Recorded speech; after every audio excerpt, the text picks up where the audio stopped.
Okay, let's talk about a ticking time bomb in the world of cybersecurity. But here's the twist. This isn't about an attack that blows up today. Nope.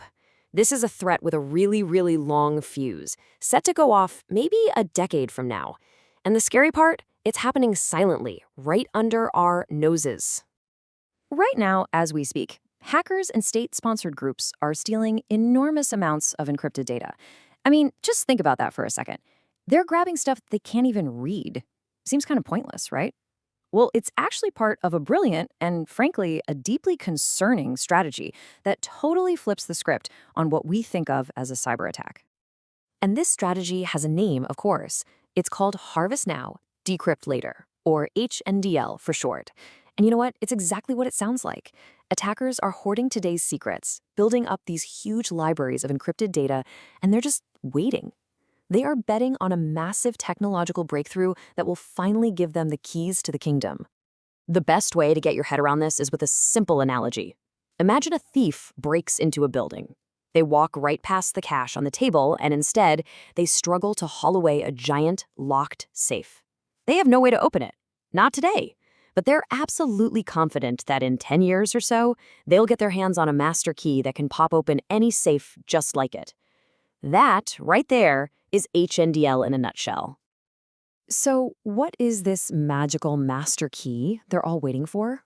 Well, the answer lies in something you've probably heard a lot about: the absolutely revolutionary and kind of scary power of quantum computing.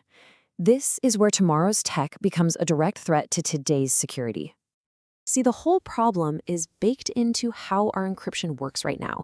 All our modern security, everything that protects your bank account, your messages, government secrets, it's all built on mathematical problems that are just way too hard for our current computers to solve. But here's the thing, a quantum computer isn't just a faster version of your laptop, it's a totally different beast, and it's practically designed to solve those exact kinds of problems, and to do it shockingly fast. And listen, the stakes here could not be higher. We're not just talking about some abstract data breach. A powerful enough quantum computer could literally unravel the fabric of our digital world. Your online banking, your private DMs, your company's secret sauce, our most sensitive government communications. All of it is protected by encryption that could, one day, be shattered. So this brings up a really fair question. You might be thinking, okay, if these super powerful quantum computers are still years, maybe even a decade away, why are we supposed to be panicking about this today? And the answer is actually pretty simple. The value of our data often lasts way longer than the technology we use to protect it. Just think about it. National security secrets, the formula for a new blockbuster drug, or even your personal DNA records. That kind of information is just as valuable, if not more so, 10 or 20 years from now. A secret stolen today becomes a ticking time bomb for tomorrow. Okay, so that's the theory, but there's some pretty compelling evidence that suggests the harvest phase of all this isn't just some future what-if scenario. It's probably already happening. Now, what's so tricky about these attacks is that they are incredibly quiet. This is not like a ransomware attack that crashes your systems and flashes a big ransom note on the screen. No, this is a silent, patient theft. The victim might have absolutely no idea that a breach even happened, because on the surface, everything looks fine. The encrypted files are simply copied and siphoned away. Now, look, it's really hard to prove this stuff definitively, but security experts point to this pattern of really suspicious, large-scale data diversions that fit the HNDL profile perfectly. Back in 2016, a huge chunk of internet traffic from South Korea was, for some reason, rerouted through China. Then, in 2019, European mobile data took a weird detour through Chinese servers. And more recently, during the conflict in Ukraine, Ukrainian internet traffic was rerouted through Russia. Are these just coincidences? Maybe, but they also look like perfect opportunities to intercept and harvest massive amounts of encrypted data. So what are the attackers really after? They're going for the crown jewels, the data with that long, long shelf life. We're talking government and military secrets, corporate R&D, intellectual property like patents and drug formulas, and really personal stuff like our health and genetic records. This is the kind of data that does not get less valuable over time. All right, so the threat is real and it's happening right now. It definitely sounds a little scary, but it is not a hopeless situation. The good news is we can defend against it.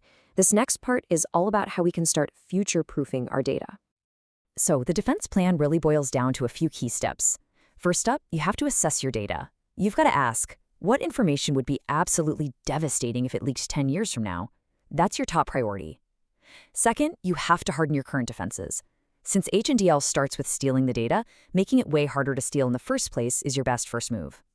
Third, organizations need to become crypto-agile. That's just a fancy way of saying they need to be ready to swap out old encryption for new, quantum-resistant stuff when it's ready. And finally, you've got to educate your people so everyone gets what's at stake. And that leads to a really important question, because this full switch to what's called post-quantum cryptography, or PQC, well, it's going to take a while.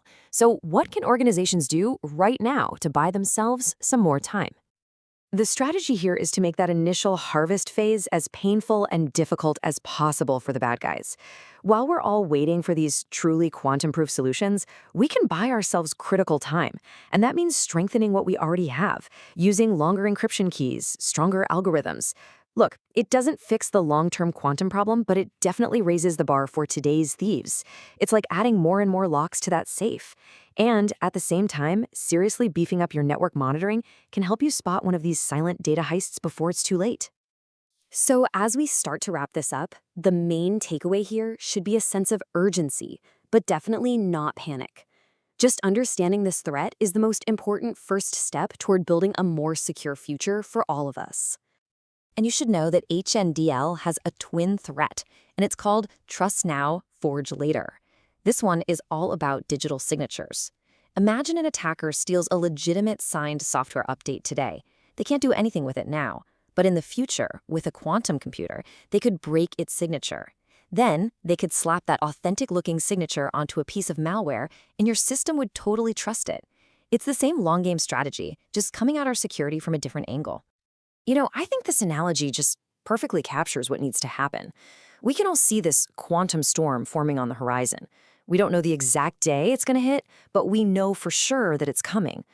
So the smart move isn't to wait for the first drops of rain to start falling.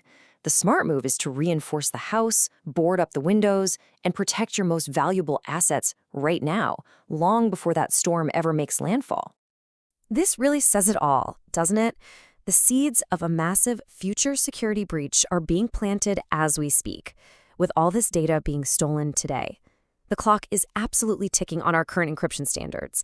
So for anyone who still thinks this is a problem for future us to deal with, well, the reality is that the future's biggest vulnerabilities are being created by the data we are failing to protect today.